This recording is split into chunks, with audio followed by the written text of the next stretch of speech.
রোজায় লোডশেডিং হবে না আশ্বাস বিদ্যুৎ উপদেষ্টার। জ্বালানি আমদানির প্রয়োজনীয় অর্থ সরবরাহ করা হবে।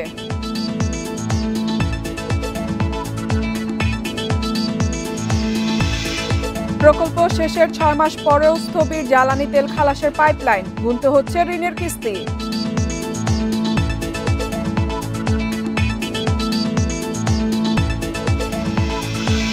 ড্যাম সংশোধনে রিহাবের 15 দিনের আলটিমেটাম, ইমারত নির্মাণ বিধিমালা চূড়ান্ত করার দাবি। সবাইকে আমন্ত্রণ অর্থনীতি সারাদিনে আপনাদের সাথে আছি। পাতারা শুনছিলেন শিরোনাম, এবারে জানাবো বিস্তারিত।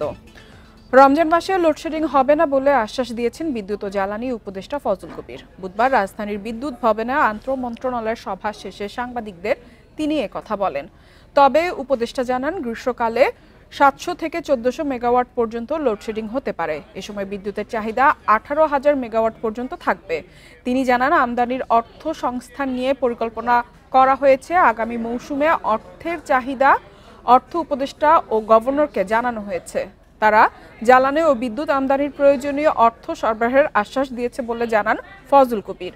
বলেন, সরকার ব্যয় সংকোচনে জোর দিলেও বিদ্যুতের দাম বাড়ানোর কোনো পরিকল্পনা নেই, তবে গ্যাসের দাম সমন্বয় করা হবে।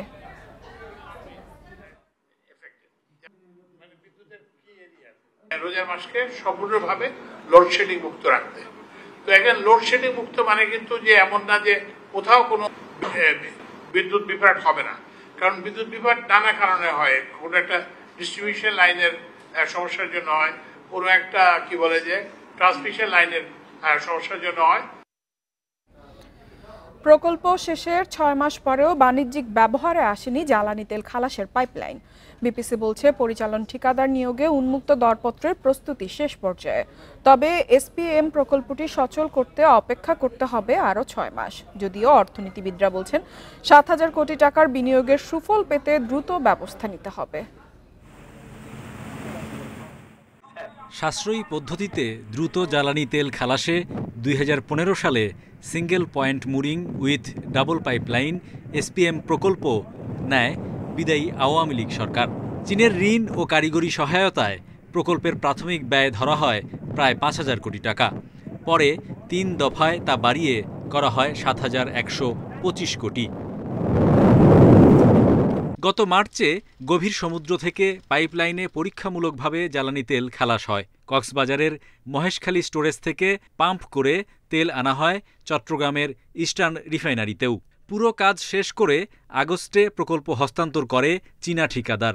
কিন্তু পরিচালন ও রক্ষণাবেক্ষণ ঠিকাদার না থাকায় বাণিজ্যিকভাবে এখনও পাইপলাইনে খালাস হচ্ছে না জ্বালানি তেল। প্রকল্প গ্রহণের সময় এই ত্রুটিটা ছিল, আমি বলবো যে এটা যদি আমরা একসাথে একটা ইন্টিগ্রেটেড একটা করতে পারতাম তাহলে আর সমস্যাটা হতো না। এটা বিশেষ আইনে প্রক্রিয়াকরণ করা হয়েছিল। যেহেতু বিশেষ আইন এখন নাই, আমাদেরকে এটা থেকে সুইচ করতে গিয়ে পিপিআরে একটু আমাদের সময় লাগছে। এই ধরনের একটা প্রতিষ্ঠান নিয়োগের প্রক্রিয়াও প্রায় 6 মাস 1 বছর লেগে যায়। বিপিসিকে গভীর সমুদ্র থেকে ছোট জাহাজে প্রতি টন তেল খালাসে ভাড়া গুনতে হচ্ছে $6 পর্যন্ত। এদিকে পাইপলাইন ব্যবহার করা না গেলেও শুরু হয়েছে চীনা ঋণের কিস্তি পরিশোধ। বিশেষজ্ঞরা বলছেন, তেল খালাসে বছরে 800 কোটি টাকা সাশ্রয়ের সুযোগ যত দ্রুত সম্ভব কাজে লাগানো উচিত। আমার মনে হয় যে অ্যাডভাইজার মহোদয় যদি এই টেন্ডার প্রসেসের বিষয়গুলোকে সময় নির্দিষ্টভাবে যদি টার্গেট সেট করে দেন এবং সেই অনুযায়ী যদি কর্মকর্তাদের প্রস্তুত হতে বলেন, তাহলে প্রক্রিয়াগত দীর্ঘসূত্রিতা কমে আসবে। এবং কারণ এর অনেকগুলোই দীর্ঘসূত্রিতার কারণে এর আর্থিক দায় যেমন বাড়ছে, আবার একই সাথে তার ভোক্তার উপরেও তার এক ধরনের নেতিবাচক প্রভাব পড়ছে। এসপিএম প্রকল্পের 2 পাইপলাইনে বছরে খালাস করা যাবে 90 লাখ টন পরিশোধিত ও অপরিশোধিত জ্বালানি তেল। ইস্টার্ন রিফাইনারির দ্বিতীয় ইউনিট স্থাপন না হলে ব্যবহারে আসবে না 30 লাখ টনের সক্ষমতা। Hari Saha, independent news, Dhaka. ড্যাব সংশোধন ও ইমারত নির্মাণ বিধিমালা চূড়ান্ত করতে 15 দিনের সময় বেঁধে দিয়েছে আবাসন ব্যবসায়ীদের সংগঠন রিহাব। বুধবার রাজধানীতে এক সংবাদ সম্মেলনে রিহাব এ হুঁশিয়ারি দেয়। এ সময় সভাপতি ওয়াহিদুজ্জামান বলেন, দাবি মানা না হলে জমির মালিক সহ সব অংশীজনদের সাথে নিয়ে কঠোর আন্দোলন করা হবে। বলেন, নতুন ড্যাবে ভবনের উচ্চতা কমানোর কারণে নতুন প্রকল্প না থাকায় নতুন নিয়োগ একেবারেই বন্ধ। ফলে কাজ না থাকায় অনেকেই বেকার হচ্ছেন বলে জানান তিনি। রিহাবের সভাপতির অভিযোগ, এই বৈষম্যমূলক ড্যাপের জন্য কিছু পরিকল্পনাবিদ নিজেদের স্বার্থ হাসিলে মায়াকান্না করেছেন।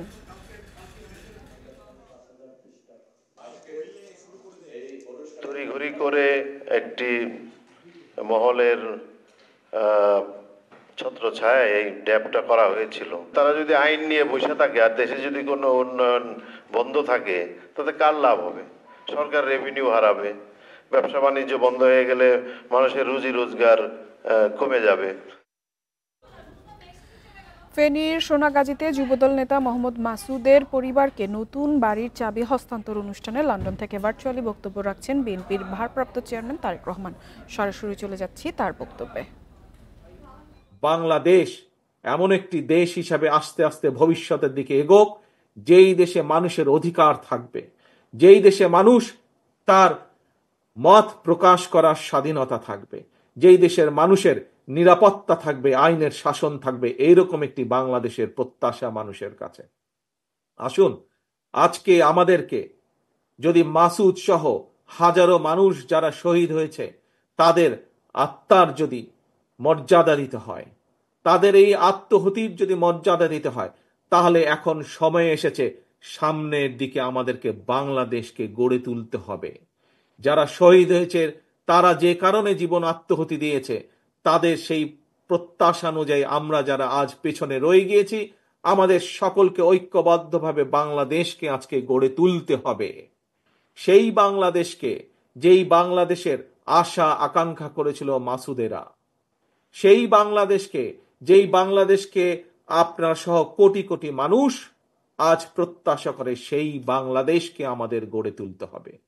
প্রিয় ভাই ও বোনেরা, আপনাদেরই মেয়ে দেশনেত্রী খালেদা জিয়া, আপনারা দেখেছেন দেশনেত্রী খালেদা জিয়া যখন আপনাদের দোয়ায় আল্লাহ রহমতে এই দেশ পরিচালনা করেছেন, কিভাবে চেষ্টা করেছেন বাংলাদেশের মানুষের কর্মসংস্থানের জন্য, কিভাবে চেষ্টা করেছেন এই দেশে যাতে মিল কারখানা তৈরি হয়, কিভাবে উনি চেষ্টা করেছেন কিভাবে এই দেশের সন্তানেরা যাতে লেখাপড়া করে, বিশেষ করে আমাদের মেয়েরা যাতে লেখাপড়া করতে পারে, বোনেরা যাতে লেখাপড়া করতে পারে, শিখতে পারে, সেই ব্যবস্থা করেছেন। প্রিয় ভাই বোনেরা, আপনারা দেখেছেন বিএনপির নেতৃত্বে শহীদ রাষ্ট্রপতি জিয়াউর রহমান যখন দেশ পরিচালনা করেছেন, আপনারা দেখেছেন কিভাবে দেশে খাল খননের মাধ্যমে এই দেশে কিভাবে খাদ্য উৎপাদন বৃদ্ধি করা হয়েছিল, কিভাবে দেখেছেন এই দেশে কলকারখানা তৈরি করা হয়েছিল, এই দেশে বহুদলীয় গণতন্ত্রকে প্রতিষ্ঠিত করা হয়েছিল। কাজেই আসেন, আমরা প্রতিবার দেখেছি যে যখনই আল্লাহর রহমতে বিএনপি দেশ পরিচালনার সুযোগ পায়, বিএনপি সেই পদক্ষেপগুলো গ্রহণ করে যার ফলে দেশ এগিয়ে যায়, যার ফলে দেশের মানুষ আস্তে আস্তে করে সমৃদ্ধির পথে এগিয়ে যায়। প্রিয় ভাই বোনেরা, আগামী দিনে যাতে বাংলাদেশ আবার বাংলাদেশের মানুষের প্রত্যাশা অনুযায়ী ধীরে ধীরে সামনের দিকে সমৃদ্ধির পথে এগিয়ে যেতে পারে, সেই জন্য আমরা 31 দফা বাস্তবায়নের প্রতিশ্রুতি দিয়েছি বাংলাদেশের মানুষের কাছে। সেই জন্য আমরা 31টি দফা তুলে ধরেছি। সেই 31 দফার মধ্যে আমরা দিয়েছি কিভাবে কৃষককে তার পণ্যের মূল্য দিব, কিভাবে। লন্ডন থেকে বক্তব্য রাখছিলেন বিএনপির ভারপ্রাপ্ত চেয়ারম্যান তারেক রহমান। চলে যাচ্ছি পরবর্তী সংবাদে।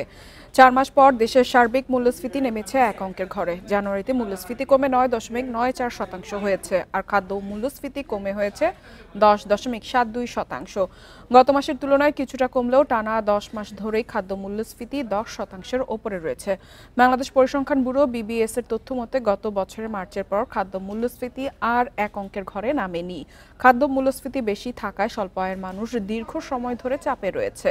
গত বছরের ডিসেম্বরে খাদ্য মূল্যস্ফীতি ছিল 12.92%। ডিসেম্বরে সার্বিক মূল্যস্ফীতি ছিল 10.89%। এছাড়া গেল মাসে খাদ্য বহির্ভূত মূল্যস্ফীতি সামান্য বেড়ে 9.32% পৌঁছেছে। এবারে জানাবো বিশ্বের প্রধান প্রধান মুদ্রার সাথে টাকার আজকের বিনিময় হার। দর অপরিবর্তিত যুক্তরাষ্ট্রের ডলারে বিনিময় হয়েছে 122 টাকা। যুক্তরাজ্যের পাউন্ডের দর বেড়েছে, বিনিময় হয়েছে 156 টাকা 81 পয়সায়। দর বেড়েছে ইউরোরও, বিনিময় হয়েছে 30 টাকা 46 পয়সা। ভারতীয় রুপির দর অপরিবর্তিত, বিনিময় হয়েছে 1 টাকা 45 পয়সা। দর অপরিবর্তিত সৌদি রিয়েলের বিনিময় হয়েছে 32 টাকা 69 পয়সা। আরব আমিরাতের দিরহামের দরও অপরিবর্তিত রয়েছে, বিনিময় হয়েছে 33 টাকা 38 পয়সায়। বেড়েছে কুয়েতি দিনারের দর, বিনিময় হয়েছে 397 টাকা 89 পয়সায়। মালয়েশিয়ান রিঙ্গিতের দর বেড়েছে, বিনিময় হয়েছে 27 টাকা 76 পয়সায়।